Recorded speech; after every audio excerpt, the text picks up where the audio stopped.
This was, I felt so sorry for this guy. They're building a new house, construction company.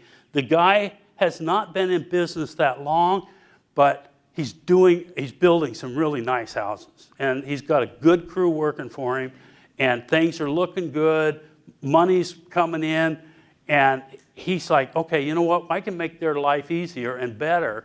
I'm gonna go buy this forklift. And he went down and he bought that forklift, and over the weekend, he played with it on the job site. It had 53 hours on it when the accident occurred. And he told me, I run forklift for the company I used to work for before I went out on my own. I run a forklift at a regular type forklift. He had no idea about load charts and what happens when you take a forklift and you take a load and you extend it out. And what happened? He was on the job, they had a unit of material, and he was getting ready to set it on the roof. He squirted the boom out with that load on there, and he's on a little bit of an incline on the driveway, and as he approached to sit that down, he had assigned his foreman to go up inside of the ladder, inside of the house that they were building, and he would unhook that material when it arrived up on the roof. And just as he stuck his head up on the roof, that material came down and crushed him.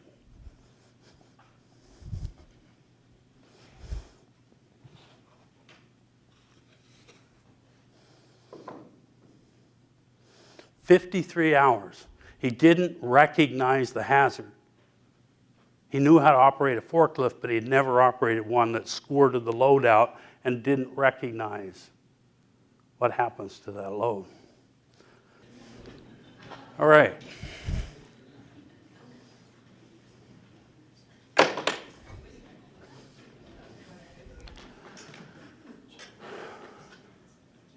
This last piece is a presentation that I do quite frequently involving Mr. Potato Head, and I've added these to make up for more time, and certainly, as you can see, I didn't talk about half of them, so I could go on and on about these different accidents.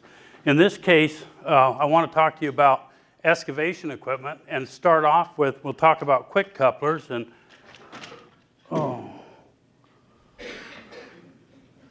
if you didn't see, I just crushed Mr. Potato Head behind the rotating superstructure of the equipment. And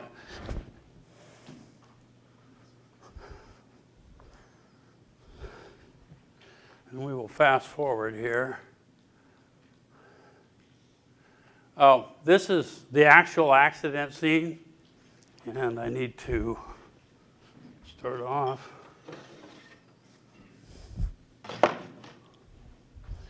This is Oregon Health Science University, up on the hill. Most people are familiar with it. There's several hospitals up there. You've got the VA hospital, you've got OHSU, you've got Dornbecker's Children's Hospital, and lots of buildings. And this is the new patient care facility that was being built. And there isn't a lot of room up there. You ever get up there and try to park, you know there's not a lot of room up there. And in this case, if you look, there's real steep ground here on the right side. And it wasn't a track hoe, but it was a track drill that was involved in the incident. And you can see, here's the foundation for the new patient care center.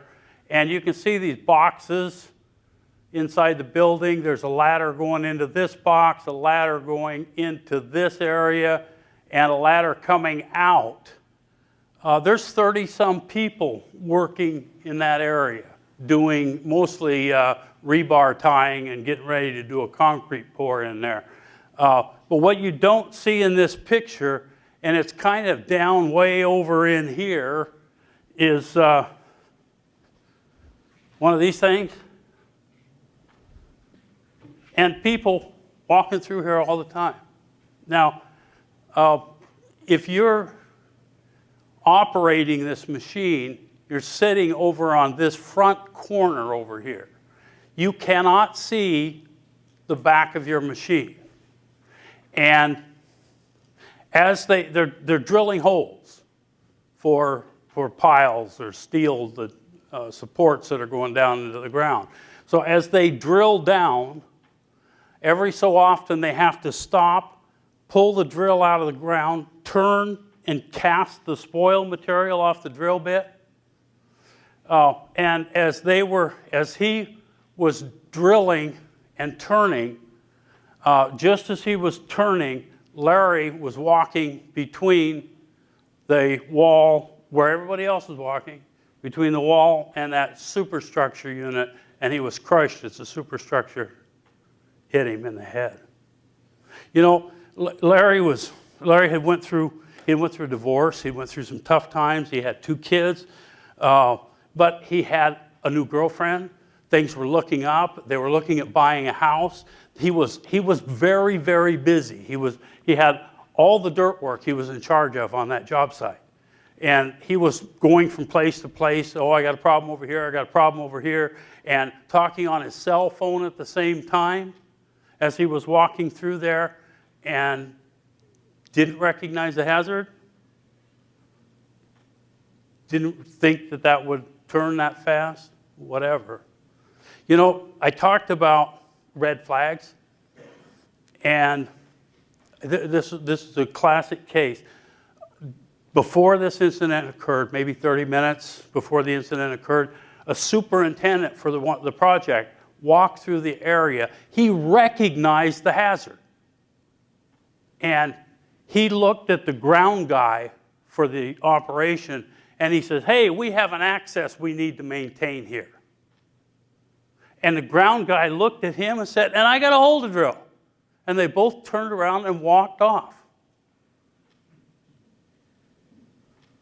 You know, I don't spend a lot of time talking about the rules because we got rules for most everything. But the rules do talk about if you've got less than 3 feet of clear space between the rotating superstructure of your equipment and a fixed object, be it a wall, maybe a dump truck, maybe another piece of equipment. If you have less than 3 feet, you need to physically barricade the area before an accident occurs.